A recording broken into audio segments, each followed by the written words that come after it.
Emma Rodriguez pressed her back against the cold brick wall of Riverside High School, watching the other students stream past her locker without so much as a glance.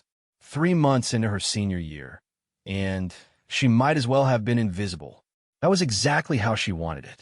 At 18, Emma looked younger than her classmates, small-framed at 5'4". With dark hair, she kept in a simple ponytail and clothes chosen for comfort rather than style. Her backpack was military surplus, worn and practical, drawing the occasional curious look from students who assumed it was some kind of fashion statement. They had no idea how wrong they were.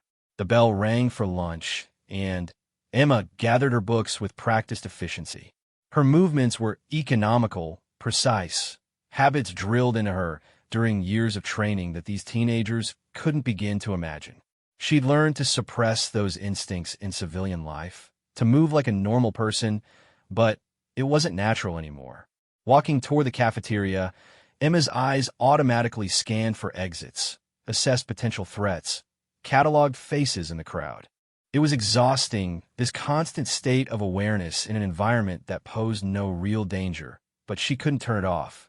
Her therapist at the VA hospital had warned her about this, how difficult the transition would be, especially trying to blend into high school life. "Watch where you're going, freak." The voice belonged to Tyler Brennan, a linebacker on the football team who'd made Emma's life miserable since her first day.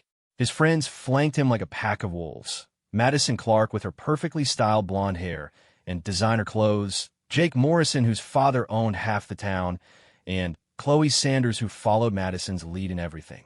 Emma had deliberately bumped into Tyler's shoulder, a rookie mistake. In her previous life, such carelessness could have meant death. Here, it just meant more harassment. "I said watch it," Tyler repeated, stepping closer. He was nearly a foot taller than Emma, using his size to intimidate her like he did with other students. "You deaf or just stupid?" Emma looked up at him with calm brown eyes. Wasn't paying attention. Her voice was steady, controlled. She'd faced down terrorists who made Tyler look like a choir boy, but she couldn't tell him that. Her cover story was simple. She'd been homeschooled and was finally attending public school.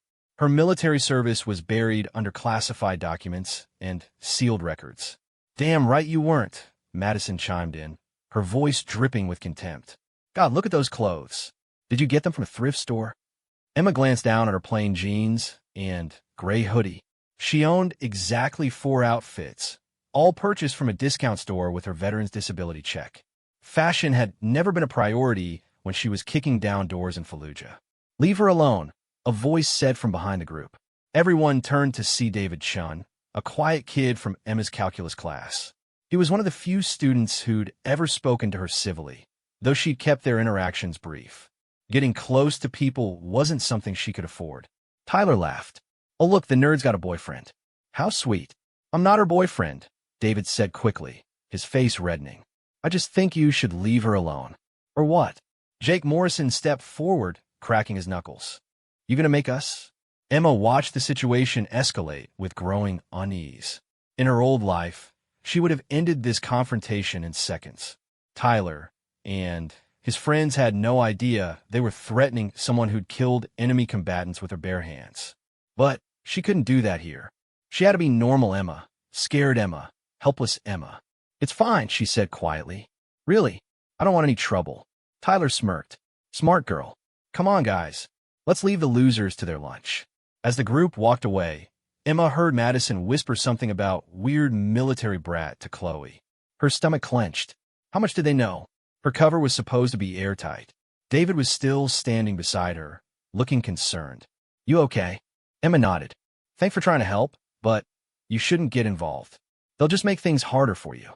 "They shouldn't treat people like that," David said. "It's not right." He reminded Emma of some of the younger soldiers she'd served with, idealistic, believing the world should be fair. She'd been like that once, before she'd seen what humans were really capable of doing to each other. "The world isn't fair," Emma said softly. "The sooner you learn that, the better." David looked like he wanted to argue, but Emma was already walking away. She found an empty table in the corner of the cafeteria and unpacked her lunch, a peanut butter sandwich and an apple, the same thing she ate every day. Routine was important.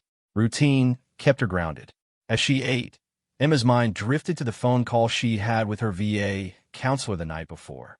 Dr. Patricia Hernandez had been checking on her progress, asking about her adjustment to civilian life, her nightmares, her anxiety levels.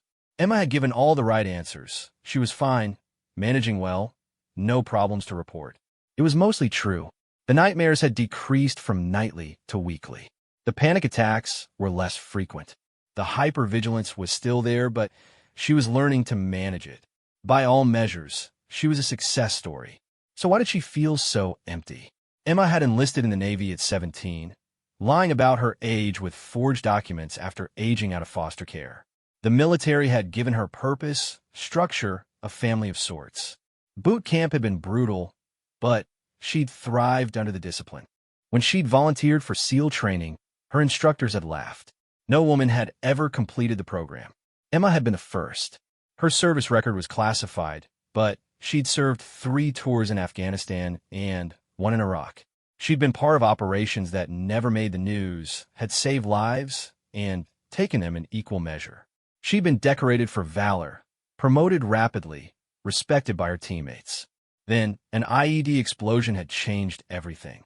The device had been hidden under a bridge her team needed to cross.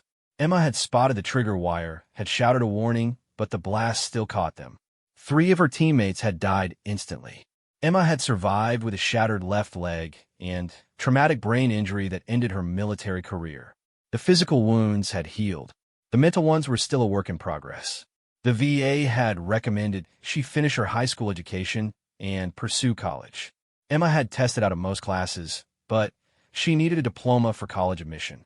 So here she was, surrounded by teenagers worried about prom dates and college applications, pretending to be something she wasn't.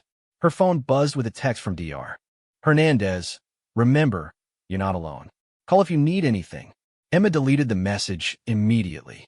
She couldn't risk anyone seeing it and asking questions. Her isolation was necessary for maintaining her cover, but it was also slowly killing her.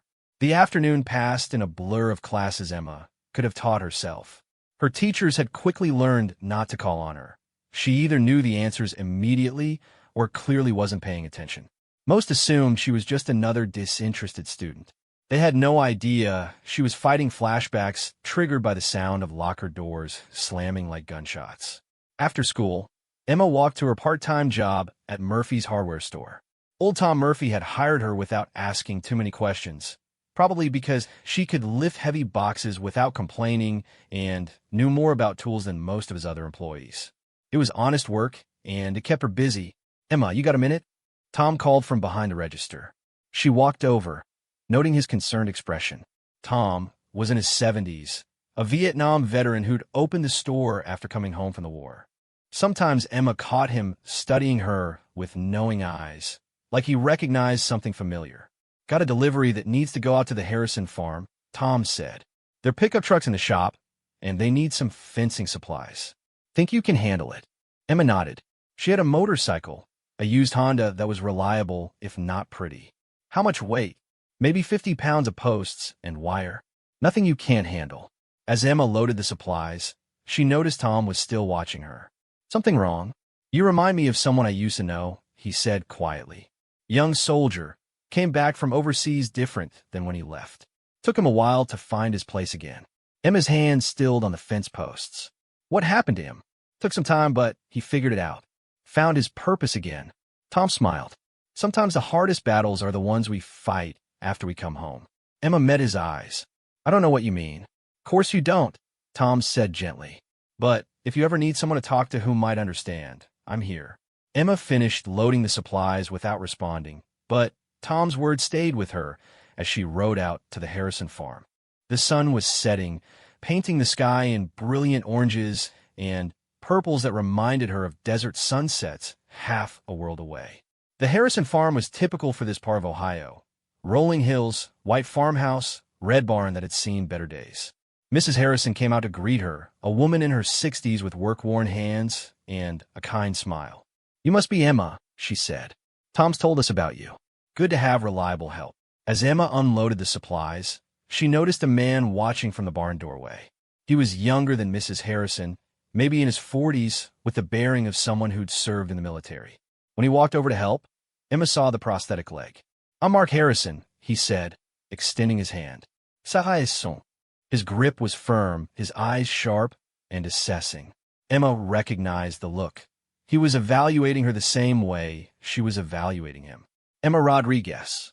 You handle yourself well," Mark observed as they stacked the fence posts. "Military." The question was casual, but Emma sensed the weight behind it. "No," she said. "Just used to hard work." Mark nodded, not pressing. "Well, we appreciate the help. Tom Murphy's good people. He sees things in folks that others miss." As Emma prepared to leave, Mrs. Harrison pressed a $20 bill into her hand despite her protests. "For gas money, dear. And tell Tom thanks for sending us such a helpful young lady." Riding back into town, Emma felt an unfamiliar warmth in her chest. It had been nice, being useful again, being appreciated for her abilities rather than ridiculed for her differences. For a few hours, she'd felt like herself again. That feeling lasted until she pulled into the parking lot of her apartment building and saw Tyler Brennan's truck parked near the entrance. He and his friend were hanging around the steps, drinking beer and being loud. Emma parked her motorcycle in the shadows and waited, hoping they'd leave. They didn't. Emma counted 4 of them: Tyler, Madison, Jake, and another football player she didn't recognize. They were clearly drunk, their voices carrying across the parking lot. She caught fragments of conversation about a party, about someone's parents being out of town, about how boring this town was. She could wait them out, but her apartment was on the 3rd floor, and she had homework to finish. More importantly, she refused to let a bunch of teenagers control her movements. She'd faced down Taliban fighters. She could handle some drunk high school bullies. Emma pulled off her helmet and walked toward the building entrance with steady, measured steps. She was almost to the door when Tyler spotted her. Well, look what we have here," he slurred, stepping in her path. "If it isn't the weird girl." Emma kept her voice level. "I just want to go home." "Home?" Madison laughed. "In this dump? God, I didn't even know people lived here." The apartment building was old and run down, the kind of place that catered to people on fixed incomes and government assistance. Emma's veteran's disability check didn't stretch very far. "What's in the backpack?" the 4th boy asked, reaching for it. Emma stepped back smoothly, putting the bag out of his reach. "Just homework." "Let's see," Tyler said, making a grab for the bag. Emma's training kicked in automatically. She pivoted, used Tyler's momentum against him, and sent him stumbling into the brick wall. The movement was so quick and smooth that for a moment, nobody understood what had happened. Tyler straightened up, his face dark with anger and embarrassment. "What the hell? You fell," Emma said calmly. "You're drunk." "I didn't fall, you little—" "Tyler, come on," Jake interrupted, glancing nervously at Emma. "Let's just go to the party." But Tyler was beyond reason now, his pride wounded in front of his friends. "Nobody touches me like that. Nobody." Emma recognized the look in his eyes. She'd seen it in enemy combatants who'd been cornered, in criminals who had nothing left to lose. Tyler was about to do something stupid and dangerous. "You think you're tough?" Tyler advanced on her, his friends forming a semicircle behind him. "You think you can embarrass me?" Emma's mind cataloged escape routes, weapon opportunities, tactical options. She could end this fight in seconds. But she couldn't do that without exposing who she really was. And if her identity was compromised, if her cover was blown, she'd lose everything she was trying to build. So she did the hardest thing she'd ever done in her life. She stood there and let Tyler grab her by the shirt and slam her against the brick wall. "Not so tough now, are you?" Tyler's breath reeked of alcohol and anger. Emma could have broken his wrist, could have driven her knee into his solar plexus, could have put him on the ground before he knew what hit him. Instead, she looked up at him with frightened eyes and whispered, "Please don't hurt me." It was the performance of her life, and it worked. Tyler smiled, satisfied that he'd reasserted his dominance. He released her shirt and stepped back. "That's what I thought," he said. "Remember this next time you think about getting smart with me." As the group walked away, Emma heard Madison say something about knowing her place and Jake laughing about putting the freak in her place. Emma waited until their voices faded before allowing her hands to stop shaking. She climbed 3 flights of stairs to her apartment, a studio with thin walls and thinner carpets. The furniture came from garage sales and thrift stores, but it was clean and organized with military precision. Emma's few possessions were arranged with careful purpose. Nothing decorative, nothing unnecessary. On her desk sat her laptop, purchased with saved disability payments for online college courses. Beside it was a framed photo, the only personal item in the apartment. It showed Emma with her SEAL team, all of them in desert camouflage, all of them smiling. 3 of the faces had been carefully circled in red marker, the teammates who died in that final mission. Emma sat on her narrow bed and stared at the photo. Staff Sergeant Mike Kowalski, who'd taught her to pick locks and hotwire vehicles. Corpsman Danny Reeves, who'd patched her up after a firefight in Kandahar. Lieutenant Marcus Webb, who'd recommended her for her first commendation. They died because she'd missed the secondary device. Her warning had saved the rest of the team, but she should have seen the second bomb. Should have been faster, smarter, better. Dr. Hernandez had told her repeatedly that survivor's guilt was normal, that the explosion wasn't her fault, that she'd done everything she could. Emma knew the therapist was right intellectually, but emotionally she still carried the weight of those deaths. Her phone rang, startling her from her thoughts. The caller ID showed an unknown number, which immediately put Emma on alert. Very few people had this number, and unknown calls usually meant trouble. Hello, Emma Rodriguez? The voice was professional, male, unfamiliar. Who's asking? My name is Agent James Sullivan with the Department of Veterans Affairs. I'm calling to check on your adjustment status. Emma's blood ran cold. The VA didn't make random checkup calls to veterans who were functioning well. This was either very good news or very bad news, and, in her experience, it was usually the latter. What kind of checkup? Nothing to be concerned about, Agent Sullivan said in a tone that suggested she should be very concerned indeed. We've received some inquiries about your current situation, and we want to make sure you're receiving appropriate support. Inquiries from whom? Emma's mind raced through possibilities. Someone had been asking questions about her, digging into her background. But who? And why? What kind of inquiries? I'd prefer to discuss this in person, Sullivan said. Would you be available for a meeting tomorrow? I can come to you. Emma's training screamed danger. Legitimate VA representatives didn't make house calls for routine checkups. Something was very wrong here. I'll call the VA office tomorrow and set up an appointment through proper channels, she said carefully. There was a pause. Ms. Rodriguez, I think there may be some confusion. I'm not calling from your local VA office. I'm with a specialized unit that handles cases involving veterans with classified service records. That got Emma's attention. Her service record was buried under so many layers of classification that even most VA personnel couldn't access it. If Agent Sullivan knew about it, he was either exactly who he claimed to be or someone very dangerous. What inquiries? She asked again. Someone has been making background checks on you. Professional-grade queries, not the kind of things civilians usually have access to. We want to make sure your cover hasn't been compromised.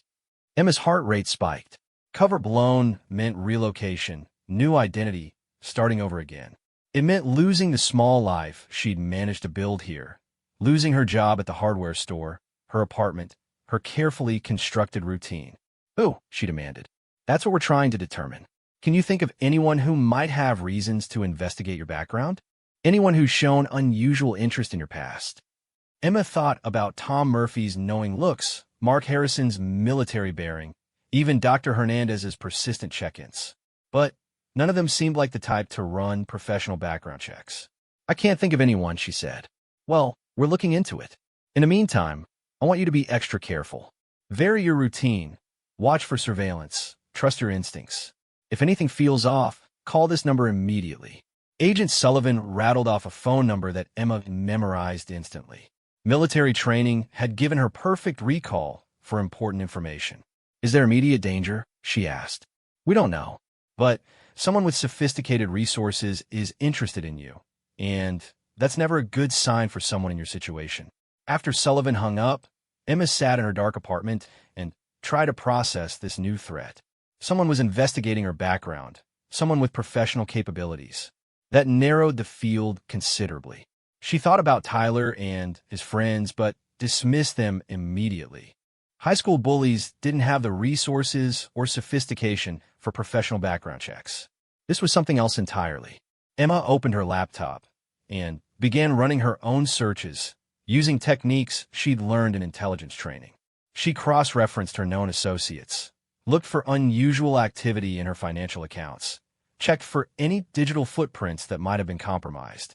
Everything appeared normal on the surface, but that didn't mean much. If someone was professional enough to worry the VA's classified veterans unit, they were professional enough to hide their tracks. As midnight approached, Emma finally closed the laptop and prepared for bed. She checked the locks on her door twice, confirmed that her emergency bag was still packed and hidden in the bedroom closet, and placed her phone within easy reach. Sleep didn't come easily. Every sound in the building, footsteps in the hallway, doors closing, the elevator's mechanical whine, sent adrenaline shooting through her system. She dozed fitfully, waking frequently to check her phone for missed calls or messages. At 3 a.m, Emma gave up on sleep and sat by her window, watching the empty street below. This was what her life had become. Constant vigilance, perpetual readiness for threats that might never materialize. She was 18 years old, and she felt ancient. The irony wasn't lost on her. She'd survived some of the most dangerous places on Earth, had faced enemies who wanted to kill her, had operated in hostile territory for years. Now, she was hiding from high school students and jumping at shadows because someone might have asked questions about her background. Dr. Hernandez had warned her about this. The transition from military to civilian life wasn't just about learning to live without structure and purpose. It was about learning to live without the constant threat of violence, the adrenaline rush of danger, the clear moral lines of combat. In the military, Emma had known who she was and why she existed. She was a warrior, a protector, someone who stood between innocent people and those who would harm them. Here, she was nothing. Just another troubled teenager trying to finish high school. As dawn approached, Emma made a decision. She would continue her routine, continue her cover, but she would also begin preparing for the possibility that her time in Riverside was coming to an end. She would pack her emergency bag more carefully, research potential relocation sites, prepare for another fresh start in another anonymous town. She'd done it before. She could do it again. But as Emma watched the sun rise over the quiet streets of Riverside, she realized she didn't want to run anymore. For the first time since leaving the military, she found something resembling a normal life. It wasn't much a job, an apartment, a routine, but it was hers. Someone was threatening that, and Emma Rodriguez didn't like being threatened. In her previous life, she would have taken the fight to her enemies. Here, she had to be more careful. But that didn't mean she had to be helpless. Emma smiled for the first time in months. Whoever was investigating her background was about to learn that some sleeping dogs were better left alone. The next morning brought no answers, only more questions. Emma arrived at school early, using her key to the hardware store to check the building's security cameras from the night before. Tom Murphy had installed the system after a break-in 2 years ago, and Emma had noticed the cameras covered the parking lot across from her apartment building. Reviewing the footage on Tom's computer, Emma spotted several vehicles that didn't belong in her neighborhood. A dark sedan had circled the block 3 times between midnight and 2 a.m. A white van with tinted windows had been parked on the side street for over an hour. Most telling was the figure she caught on camera using what appeared to be telephoto equipment aimed at her building. Professional surveillance. Someone was definitely watching her. Emma deleted the footage and headed to school, her mind working through possibilities. Agent Sullivan had said someone was running background checks, but this level of surveillance suggested something more immediate. Someone wasn't just investigating her past. They were watching her present.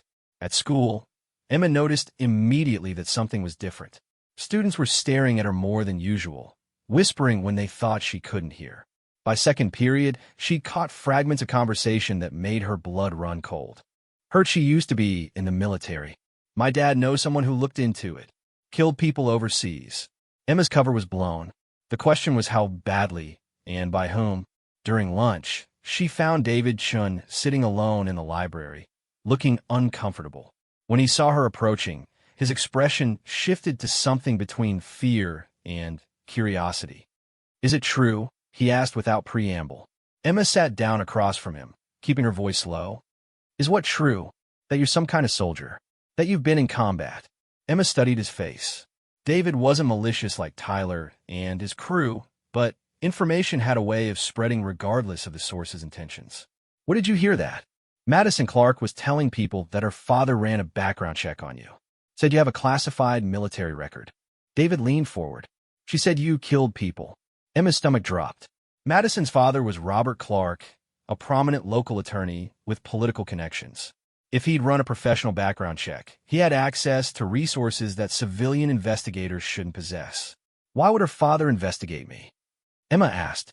Madison said you've been acting suspicious, that her friends were worried you might be dangerous. David paused. She said Tyler thought you might bring a gun to school or something. The pieces clicked into place.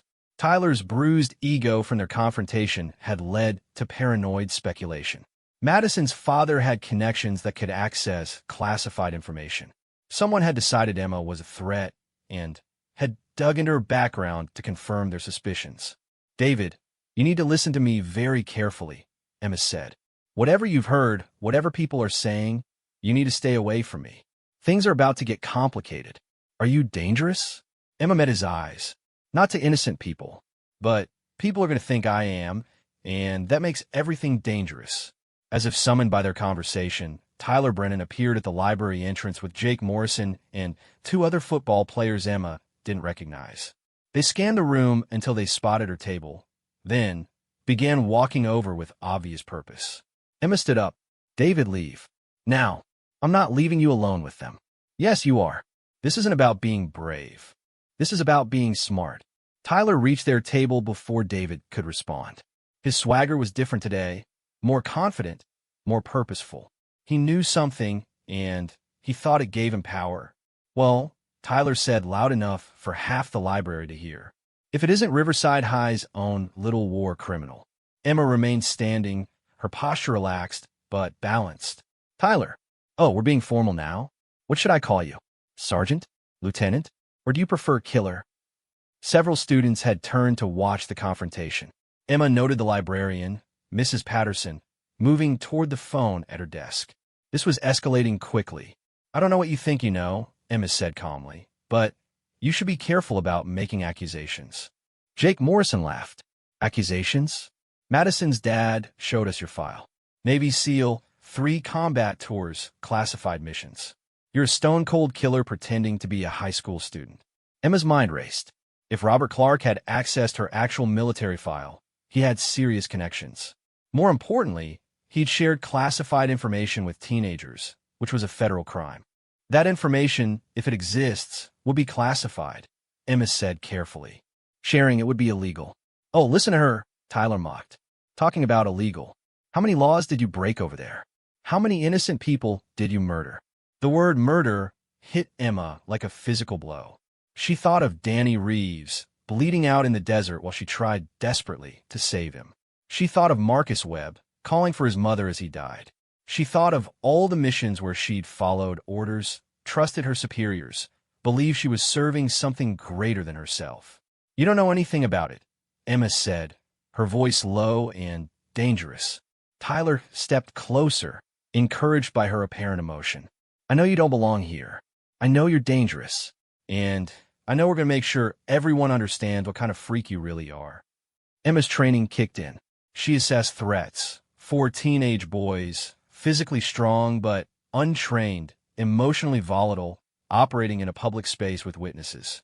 She calculated angles of attack, escape routes, potential weapons. The old Emma could have disabled all 4 in under 30 seconds.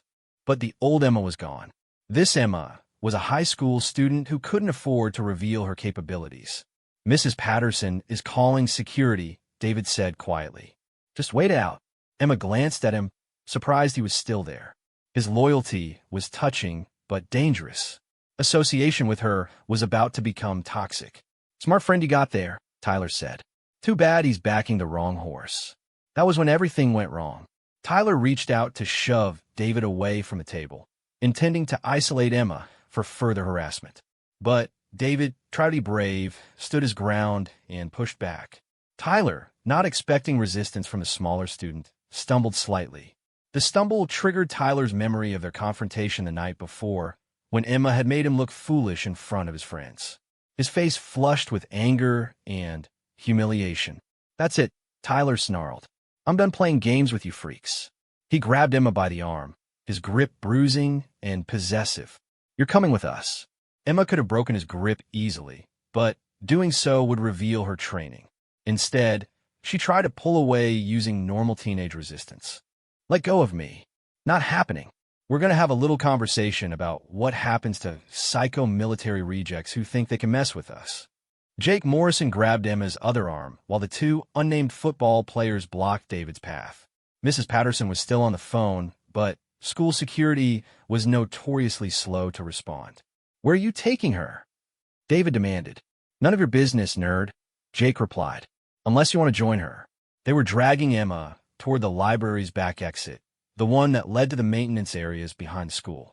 Emma realized with growing alarm that they weren't just planning harassment. They intended to isolate her completely. "This is kidnapping," she said, loud enough for witnesses to hear. "This is justice," Tyler replied. "Someone needs to teach you that actions have consequences." Emma's mind raced through options. She could break free easily, but that would expose her capabilities and potentially escalate the situation to violence. She could scream for help, but that would create a scene that might attract unwanted attention to her background. She could submit and hope they would limit themselves to verbal intimidation. Or she could trust that someone would intervene before things went too far. It was a mistake. The back exit led to a narrow alley behind the school building, out of sight of main pedestrian areas. Tyler and Jake pushed Emma against the brick wall while their companions stood watch. "Now we can talk freely," Tyler said, "about what you really are." Emma assessed her situation. 4 attackers, isolated location, no immediate help coming. This had moved beyond harassment into genuine assault. She was about to break her cover when David Chun appeared in the exit doorway. "I called the police," he announced breathlessly. Tyler spun around. "What did you say?" "I called 911. They're on their way." It was a lie. David's phone was still in his backpack, but it had the desired effect. Tyler and his friends exchanged uncertain glances. "You're bluffing," Jake said, but his confidence was wavering. "Try me," David replied. "They should be here in about 3 minutes." Tyler looked back at Emma, frustration and anger warring with self-preservation. "This isn't over." "Yes, it is," Emma said quietly. Something in her tone made Tyler pause. For just a moment, he seemed to see past the scared teenage girl facade to the trained killer underneath. His survival instincts, dulled by privilege and inexperience, still recognized a predator when confronted with one. "Come on," Jake said nervously. "We should go." The 4 football players retreated, but Tyler lingered for a moment. "We know what you are now," he told Emma. "Everyone's going to know." After they left, Emma and David stood in the alley in uncomfortable silence. Emma's hands were shaking slightly, not from fear, but from the effort of restraining herself. "Thank you," she said finally. "Are you okay?" Emma almost laughed. She'd survived Taliban ambushes and IED explosions, and David was asking if she was okay after a confrontation with some teenage bullies. But then she realized he wasn't asking about her physical condition. He was asking about something deeper. "No," she said honestly. "I'm not okay." David nodded like he understood, even though he couldn't possibly. "Is it true, what they said about your military service?" Emma studied his face. David Chun was kind, intelligent, and completely out of his depth. He deserved better than lies, but the truth would put him in danger. "Some of it," she said carefully. "How much of it?" Emma was saved from answering by the arrival of Mrs. Patterson and Mr. Rodriguez, the vice principal. They'd been searching for the missing students and had finally tracked them to the maintenance area. "What's going on here?" Mr. Rodriguez demanded. Emma and David exchanged glances. The truth would lead to questions neither of them was prepared to answer. "Just talking," David said. Mr. Rodriguez looked skeptical, but didn't press the issue. "Class period ended 10 minutes ago. Get to your next classes." As they walked back into the school, Emma realized her situation had fundamentally changed. Her cover was blown, her identity was spreading through the student body like wildfire, and Tyler Brennan was planning retaliation. But, more importantly, someone with serious connections had accessed her classified military file and shared it with civilians. That was a federal crime, and it suggested that whatever forces were investigating her had resources at high levels of government. Emma needed help, and she knew where to find it. During her break period, she called Agent Sullivan from a payphone in the school lobby. "Sullivan, it's Emma Rodriguez. We have a problem." "What kind of problem?" "My cover's blown.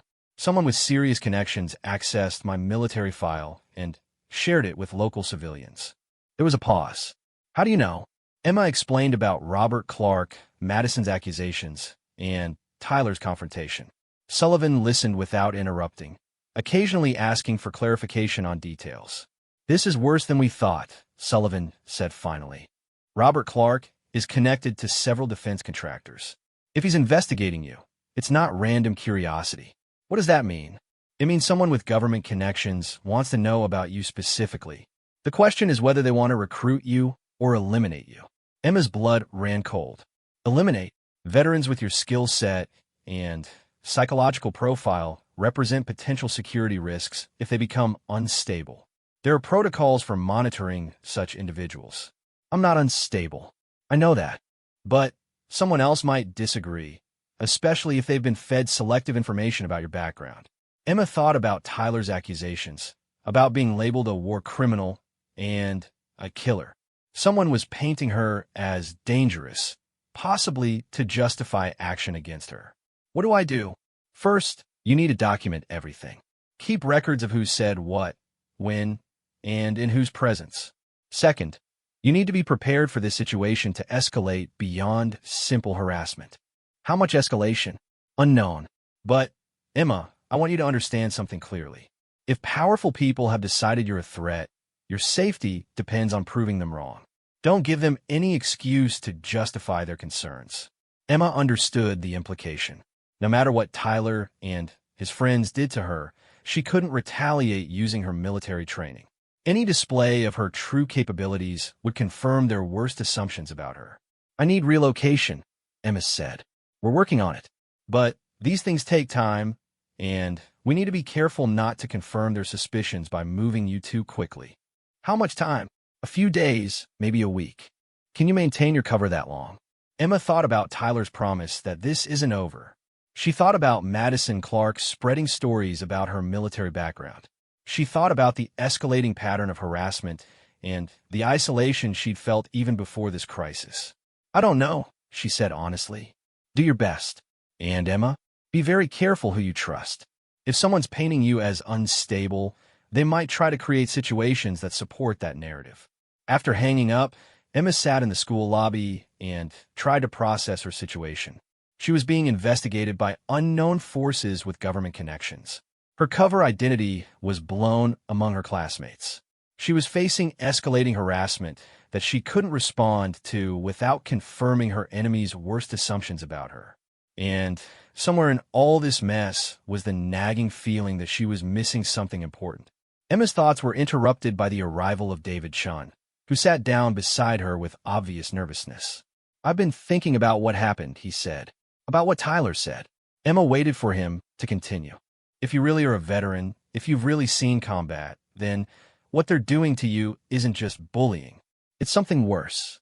Emma looked at him curiously. "What do you mean?" "My grandfather was a Marine in Vietnam. He used to talk about coming home, about how people treated veterans.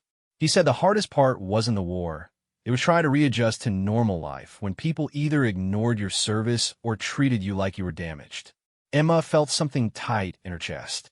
David was 18 years old, but he was showing more understanding than most of the adults she'd encountered. "Tyler and his friends don't see you as a person," David continued. "They see you as a symbol of something that scares them, and they're trying to destroy that symbol." "Why are you telling me this?" "Because I think you're in more danger than you realize, and because I think you're trying to handle this alone." Emma almost smiled. If only he knew how alone she really was. "David, you should stay away from me. Things are going to get worse before they get better."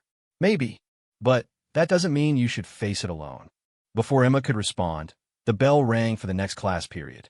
As David walked away, Emma realized she was facing a choice she'd managed to avoid since leaving the military.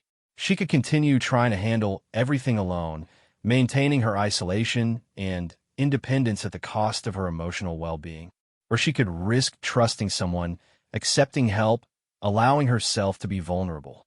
In the military, teamwork was survival. In civilian life, Emma had convinced herself that isolation was safety. Maybe it was time to reconsider that assumption.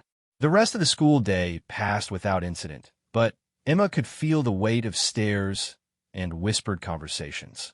The story of her military background was spreading through the school like wildfire, growing more dramatic with each telling. By final period, she'd apparently become everything from a decorated war hero to a dishonorably discharged psychopath. The truth, as usual, was more complicated than either extreme. Emma's last class was Advanced Placement English, taught by Mrs. Elizabeth Harper, a woman in her 50s who'd always treated Emma with quiet respect. As students filed out at the end of the day, Mrs. Harper asked Emma to stay behind. "I want to talk to you about the rumors that are circulating," Mrs. Harper said once they were alone. Emma tensed. "What rumors?" "About your military service. About your background." Mrs. Harper leaned against her desk. "I want you to know that I don't listen to gossip, and I judge my students based on their character and performance in my classroom." "Thank you," Emma said carefully. "However, I'm also aware that rumors, true or false, can create real problems for students. If you're facing harassment because of these stories, I want you to know that you have resources." Emma studied Mrs. Harper's face. There was genuine concern there, but also something else. Knowledge, perhaps. Understanding. "I appreciate that," Emma said. Mrs. Harper nodded. "My brother served 3 tours in Afghanistan. He came home different than when he left. It took him time to adjust to civilian life, especially dealing with people who didn't understand what he'd experienced." Emma felt that familiar tightness in her chest. "How is he now?" "Better. It took time, therapy, and people who cared about him. But he found his place again." Mrs. Harper smiled gently. "The point is, you're not the first veteran to walk through these halls, and you won't be the last. Some of us understand better than others." After leaving Mrs. Harper's classroom, Emma walked to her locker to collect her books. The hallway was mostly empty, but she noticed Tyler Brennan and Jake Morrison standing near the main exit, clearly waiting for her. Emma considered alternate routes, but decided against it. Running would only delay the inevitable, and she needed to understand what Tyler was planning. As she approached the exit, Tyler stepped into her path. "Going somewhere?" he asked. "Home," Emma replied calmly. "Actually, we had a different idea." Tyler's smile was cold and predatory. "We thought you might like to join us for a little trip." Emma looked past him to Jake Morrison and noticed 2 more football players she didn't recognize standing near the parking lot. This wasn't random harassment. They'd planned something. "I don't think so," Emma said. It wasn't really a request. Tyler stepped closer. "See, we've been thinking about our conversation this morning. About what kind of person pretends to be a normal high school student when they're really a trained killer." Emma's pulse quickened. "I'm not pretending to be anything." "Really?" "Because Madison's dad found some interesting information about your missions overseas. About the people you killed. About the cover-up." Emma's blood ran cold. "What cover-up?" Tyler's smile widened. "The one where you murdered innocent civilians and the military covered it up to protect their precious diversity program." Emma stared at him in shock. That was completely false. Her missions had been legitimate combat operations with clearly defined rules of engagement. But if someone was feeding Robert Clark fabricated information about war crimes, it explained why powerful people might see her as a threat. Someone was deliberately destroying her reputation to justify action against her. "That's not true," Emma said. "Prove it," Tyler challenged. "Come with us, and we'll discuss it properly." Emma looked at the 4 football players positioned around her and realized this had moved beyond harassment into something much more dangerous. They weren't just bullying a fellow student. They believed they were confronting a war criminal. That made them capable of anything. "I'm not going anywhere with you," Emma said. "Wrong answer," Tyler replied. What happened next unfolded with brutal efficiency. Jake Morrison grabbed Emma's backpack while Tyler seized her arm. The two unnamed players moved to block potential escape routes while also watching for witnesses.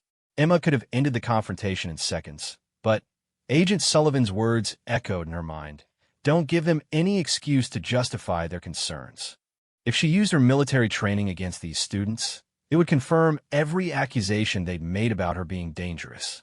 Someone was clearly setting her up to fail, creating a situation where any reasonable response would be used as evidence against her.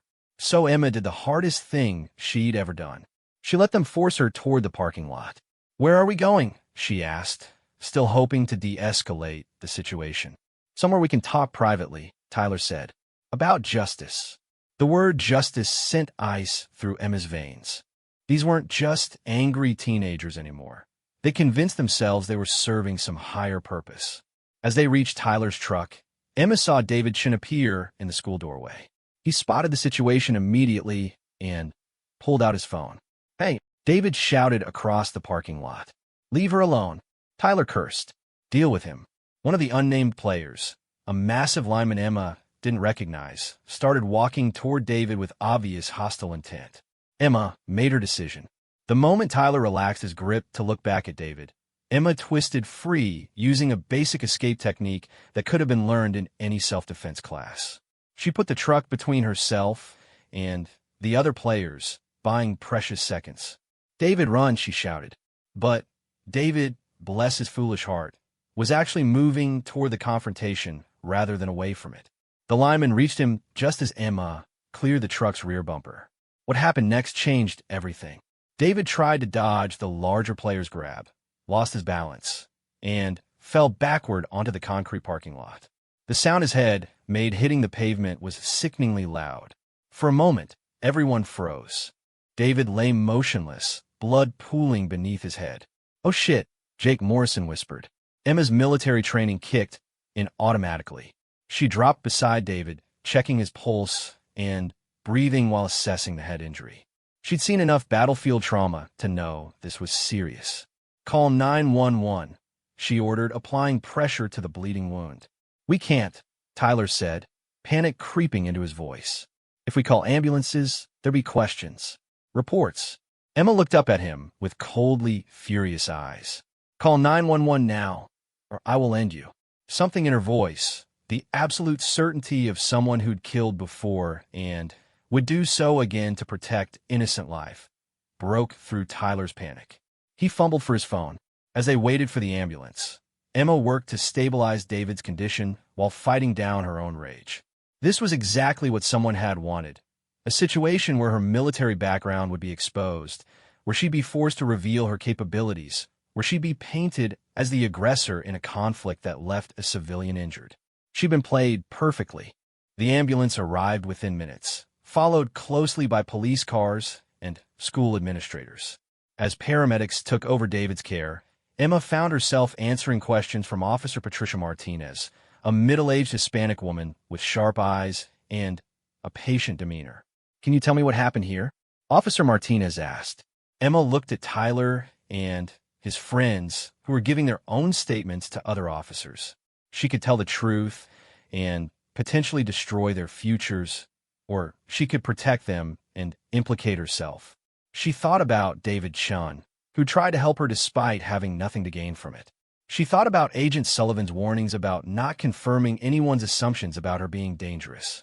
She thought about the mysterious forces investigating her background and looking for excuses to act against her. "David fell," Emma said simply. Officer Martinez studied her face. "That's it. He just fell. We were having a disagreement." David tried to intervene. "He lost his balance." It wasn't technically a lie, but it wasn't the whole truth either. Officer Martinez clearly sensed there was more to the story, but without witnesses willing to contradict Emma's account, there wasn't much she could do.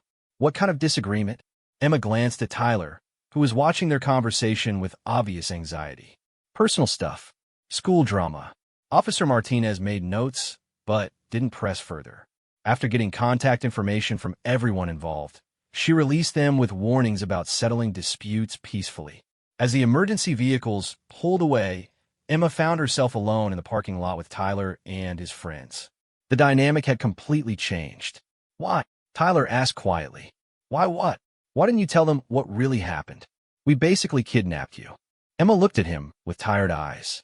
Because David didn't deserve to get hurt because of your stupidity. And because someone's trying to destroy my life, and I'm not going to help them do it.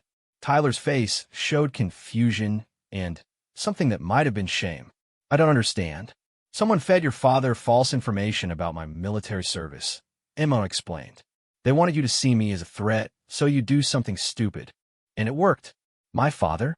Madison's father ran the background check, not mine. Emma felt pieces clicking into place. Robert Clark isn't your father? No, he's Madison's dad. My father's a mechanic. That changed things. If Robert Clark was specifically targeting Emma through Madison rather than through Tyler, it suggested a more complex conspiracy than simple harassment.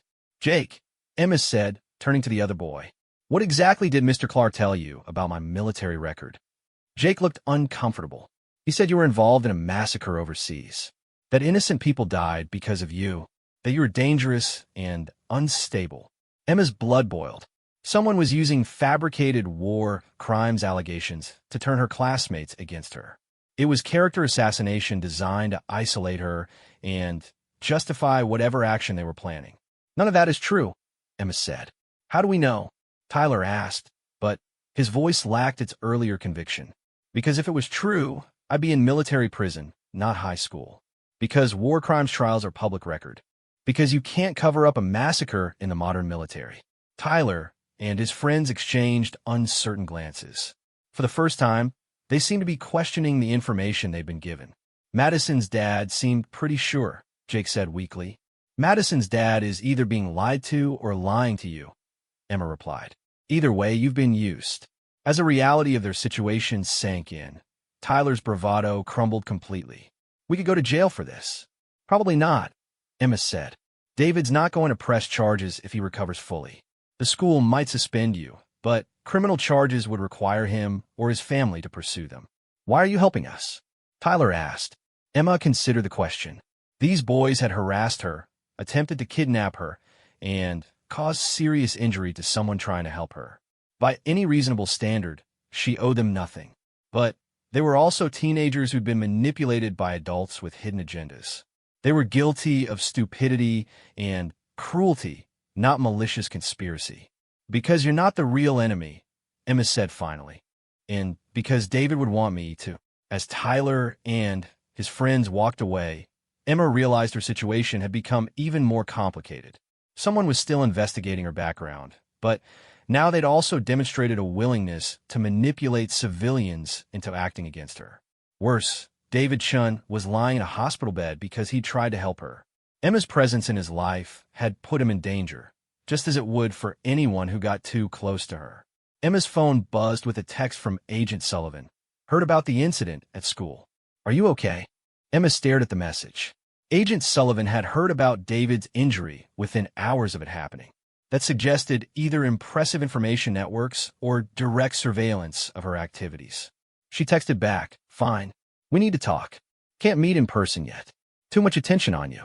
But, Emma, you need to know, Robert Clark is connected to some very powerful people.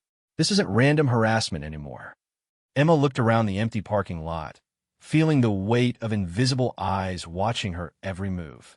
Somewhere in the shadows, powerful people were playing games with her life. But Emma Rodriguez hadn't survived 3 combat tours by backing down from fights. If someone wanted to destroy her, they were going to discover that some people were much harder to break than they appeared.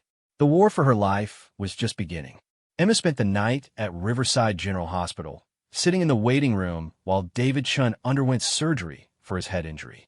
The doctors wouldn't give her information since she wasn't family, but she refused to leave until she knew he would be okay. David's parents arrived from Cleveland at 2 in the morning. His mother, Dr. Susan Chun, a pediatric surgeon, and his father, Professor Michael Chun, who taught engineering at Case Western. They were intelligent, concerned people who listened carefully as Emma explained what had happened. David told us about you, Dr. Chun said gently. He said you were having trouble with some students at school. Emma nodded. I am sorry. This happened because he tried to help me. Professor Chun studied her with sharp eyes. David's always been drawn to people who need help. It's both his greatest strength and his biggest weakness. How is he? Stable, Dr. Chun said. The surgery went well, but he'll need time to recover. There's some swelling that needs to go down before we'll know if there are any lasting effects. Emma felt guilt twist in her stomach. David's injury was her fault, regardless of who had orchestrated the broader situation. Her presence in his life had put him in danger. I should go, Emma said, standing up. Wait, Professor Chin said. David was conscious briefly before surgery. He asked us to give you something. He pulled out David's phone and showed Emma a text message David had typed before losing consciousness. Tell Emma not to blame herself. Tell her friendship is worth the risk. Emma stared at the message, feeling tears threaten for the first time in months. David Chin barely knew her, but he'd been willing to risk himself to help her. And, even injured, his first concern was making sure she didn't blame herself for his condition. He's a good kid, Emma said quietly. Yes, he is, Dr. Chin agreed. And he believes you are too.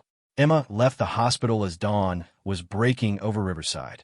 She had 3 hours before school started, time she needed to prepare for what was coming. Because after yesterday's events, everything was about to change. First, she called Agent Sullivan from a payphone outside the hospital. How's the Chun boy? Sullivan asked without preamble. Stable. Surgery went well. Emma paused. You're monitoring the hospital? We're monitoring everything now. Yesterday's incident confirmed our worst fears about your situation. Which fears are those? That someone's actively working to destabilize your civilian integration. The false information about war crimes, the manipulation of local teenagers, the timing of it all. This is a coordinated campaign. Emma leaned against the payphone booth, exhaustion weighing down her shoulders. Who would do that? And why? That's what we're trying to determine.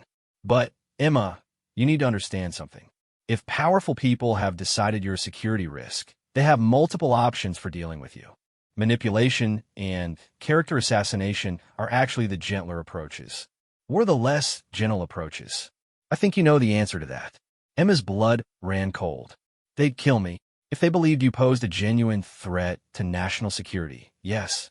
Veterans with your skill set who become unstable sometimes suffer tragic accidents.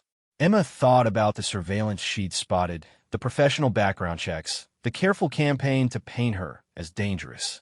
Someone was building a case against her, creating a paper trail that would justify extreme action. What do I do? For now, maintain your cover. Go to school. Act normal. Don't give anyone excuse to escalate. We're working on extraction, but it needs to look natural. A sudden disappearance would confirm their suspicions. How long? 48 hours, maybe less. Can you hold on that long? Emma thought about Tyler and his friends, about Robert Clark's connections, about David lying unconscious in a hospital bed. 48 hours felt like a lifetime. I'll try. Emma, one more thing. Be very careful who you trust. If someone's coordinating this campaign against you, they might have assets inside your social circle. After hanging up, Emma walked back to her apartment building as the sun climbed higher. The streets were quiet, but she couldn't shake the feeling of being watched. Every parked car might contain surveillance equipment. Every pedestrian might be an operative. Paranoia was a survival skill in combat zones, but it was poison in civilian life. Emma was beginning to understand why so many veterans struggled with the transition. At her apartment, Emma packed her emergency bag more carefully. Cash, fake identification documents provided by the VA, basic medical supplies, a change of clothes. She also added the framed photo of her SEAL team. If she had to run, she wasn't leaving them behind. Emma showered and dressed for what might be her last day at Riverside High School. As she prepared to leave, her phone rang. The caller ID showed David's number. Hello, Emma? It's David. His voice was weak and slightly slurred, but hearing it filled Emma with relief. How are you feeling? Like I got hit by a truck. But the doctors say I'm going to be fine. No permanent damage. Emma sank into her chair. Thank God. Listen, my parents told me what you said at the hospital. About blaming yourself. That's bullshit. Despite everything, Emma almost smiled. Even injured, David was still trying to take care of everyone else. David, this happened because of me. Because of who I am and what people think about me. No, It happened because Tyler Brennan and his friends are assholes who think they can do whatever they want. You didn't make them assault you. Emma appreciated his loyalty, but he didn't understand the full scope of what was happening. There's more to it than that. Then, tell me. Emma considered her options. David was already involved, already injured because of her situation. He deserved to know the truth, even if it put him in more danger. Not over the phone. Are you allowed visitors? Yeah, but visiting hours don't start until noon. Emma checked her clock. She had just enough time to go to school, maintain her cover, and then visit David in the hospital during lunch break. I'll see you at noon, she promised. Emma, be careful today. My dad did some research last night. Madison's father has some seriously powerful connections. Emma's stomach clenched. What kind of connections? Defense contractors, private military companies, former CIA officers. My dad thinks he's part of some kind of intelligence network. That confirmed Emma's worst fears. Robert Clark wasn't just a well-connected attorney. He was part of the shadow world that existed between government agencies and private contractors. If he was targeting her, it meant someone with serious power had marked her as a threat. Thanks for the warning, Emma said. Just don't do anything heroic today, okay? I can't go through another surgery worrying about you. Emma promised to be careful and hung up, but she knew that circumstances might not allow her to keep that promise. She was walking into what might be a trap, but she had to maintain her cover for another day. At school, Emma immediately noticed the changed atmosphere. Students weren't just staring at her anymore. They were avoiding her entirely. Conversations stopped when she walked past. Lockers slammed shut. People crossed hallways to avoid coming near her. The story of yesterday's incident had clearly spread, but the version circulating bore little resemblance to what had actually happened. According to whispered rumors Emma overheard, she'd attacked David Shun in the parking lot and put him in the hospital. Someone was managing the narrative, ensuring that Emma appeared to be the aggressor rather than the victim. Emma's first-period teacher, Mr. Johnson, treated her with obvious nervousness. Her classmates kept their distance, and several students asked to change seats to move further away from her desk. By second period, Emma realized she was being systematically isolated. The character assassination campaign had moved beyond Tyler's friend group to encompass the entire school. During chemistry class, Emma's lab partner, a quiet girl named Sarah who'd never spoken to her before, was replaced by an empty seat. When Emma asked about it, the teacher said Sarah's parents had requested she be moved for safety reasons. The implication was clear. Emma was now considered dangerous by the entire school community. Things escalated during third period. Emma was in AP History when Principal Anderson appeared in the doorway with two people she didn't recognize, a woman in a business suit and a man who radiated the unmistakable presence of law enforcement. Ms. Rodriguez, Principal Anderson said, "Please come with us." Every head in the classroom turned to stare at Emma. She gathered her books calmly, but her mind was racing. If these were federal agents, her situation had moved beyond harassment into active investigation. They escorted her to the principal's office, where a third person was waiting, Robert Clark himself. Madison's father was a tall, silver-haired man in an expensive suit, with the kind of confident demeanor that came from wielding serious power. Ms. Rodriguez, Principal Anderson said once they were seated, "These people have some questions about your background." The woman in the business suit spoke first. "I'm Agent Rebecca Martinez with Child Protective Services. This is Detective Frank Walsh with the Riverside Police Department." Emma's heart raced. CPS and police meant they were building a case against her, possibly preparing charges related to David's injury. "What can I do for you?" Emma asked carefully. Robert Clark leaned forward. "We're concerned about your presence in this school, Ms. Rodriguez. About the safety of other students." "Based on what?" Agent Martinez consulted a file. "Based on your military record, which indicates a pattern of violence and psychological instability." Emma's blood boiled. "My military record is classified. You shouldn't have access to it." "Mr. Clark has security clearance through his work with defense contractors," Detective Walsh said. "He's reviewed your file as part of the safety assessment." Emma looked at Robert Clark with new understanding. He wasn't just investigating her. He was using his government connections to build an official case against her. "What did you find in my file?" Emma asked. Clark smiled coldly.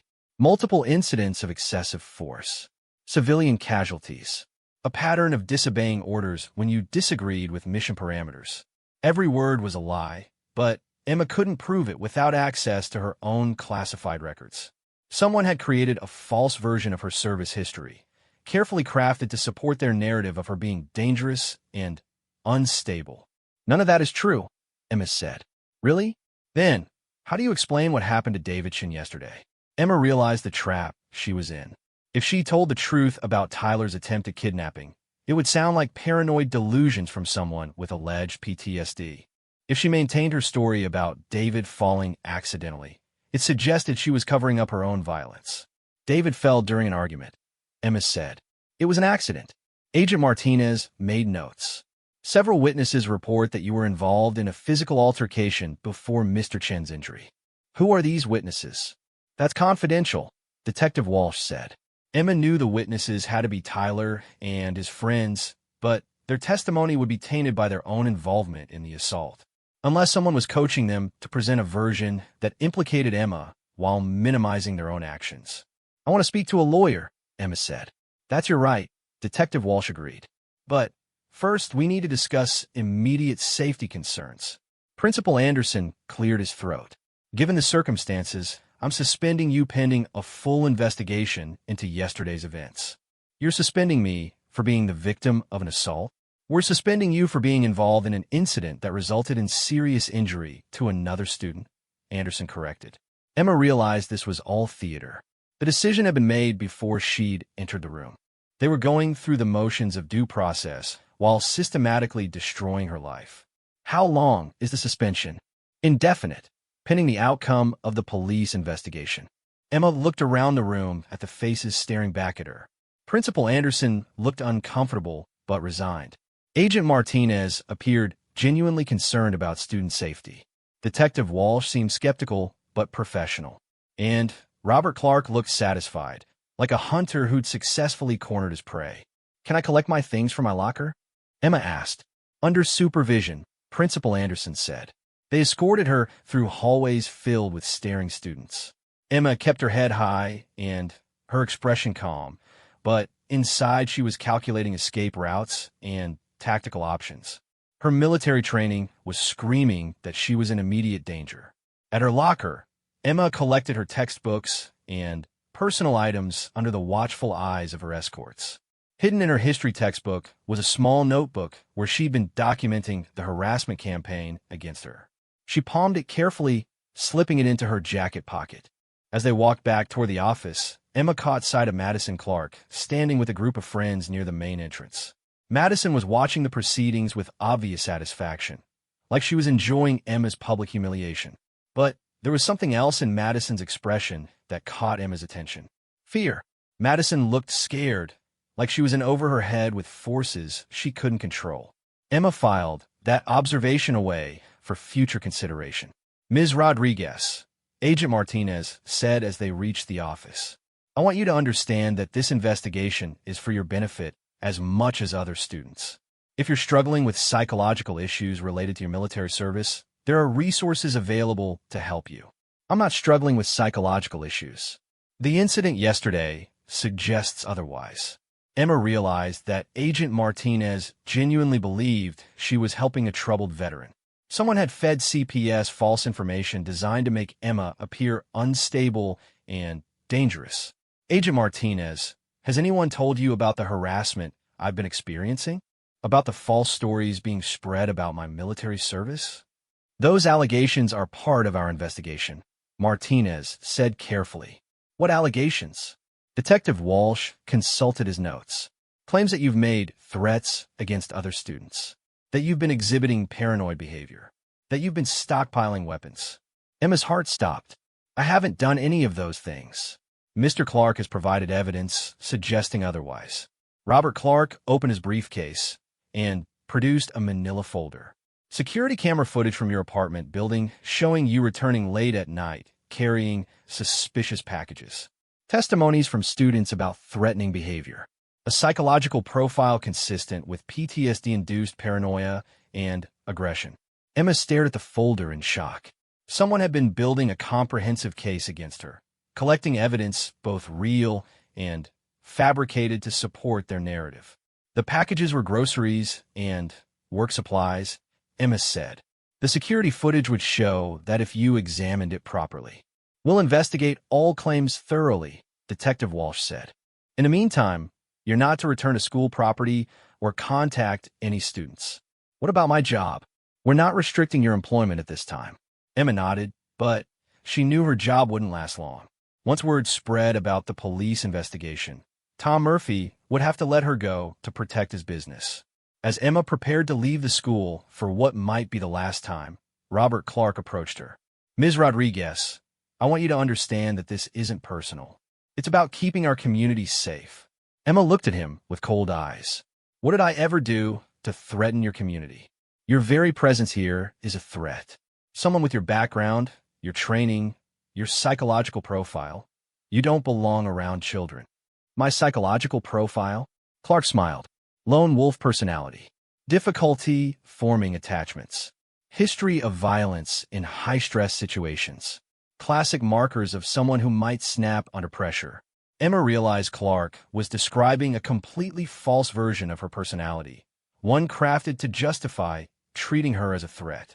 Someone had studied her file and created a psychological profile designed to make her appear dangerous. You don't know anything about me, Emma said. I know enough, Clark replied.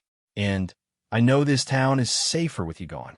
As Emma left Riverside High School, she understood that her situation had moved beyond harassment into active persecution. Someone with serious resources was working to destroy her life, and they were using official channels to do it. Her phone buzzed with a text from Agent Sullivan. Heard about the school situation. Meet me at Murphy's Hardware at 2 p.m. Time to get you out of there. Emma looked back at the school building one last time. Somewhere inside, students were learning about history, literature, science, and mathematics. Normal teenage concerns about grades and relationships and college applications. Emma had been trying to reclaim some of that normalcy to build a life that didn't revolve around violence and death. But powerful forces had decided she didn't deserve that chance. She thought about David Chun, lying in a hospital bed because he'd tried to help her. She thought about Tom Murphy, who'd given her a job without asking questions. She thought about Mrs. Harper and Professor Chun and Dr. Chun, adults who treated her with kindness and respect. Someone was trying to destroy her, but they were also threatening the innocent people who'd shown her compassion. That made this personal. Emma Rodriguez had spent 3 years fighting enemies overseas. Now she was going to fight enemies at home. And this time, she wasn't going to hold back. Emma arrived at Murphy's Hardware at exactly 2 p.m. to find Agent Sullivan waiting in the back office. He was a tall, lean man in his 40s with prematurely gray hair and the watchful eyes of someone who'd spent years in dangerous places. We need to move fast, Sullivan said without preamble. The situation's deteriorating faster than we anticipated. How fast? Robert Clark filed a petition this morning to have you declared a danger to the community. He's requesting emergency psychological evaluation and possible involuntary commitment. Emma's blood ran cold. He can't do that. He can if he has evidence of mental instability and potential violence. And, according to his petition, he has plenty of both. Sullivan opened a laptop and showed Emma a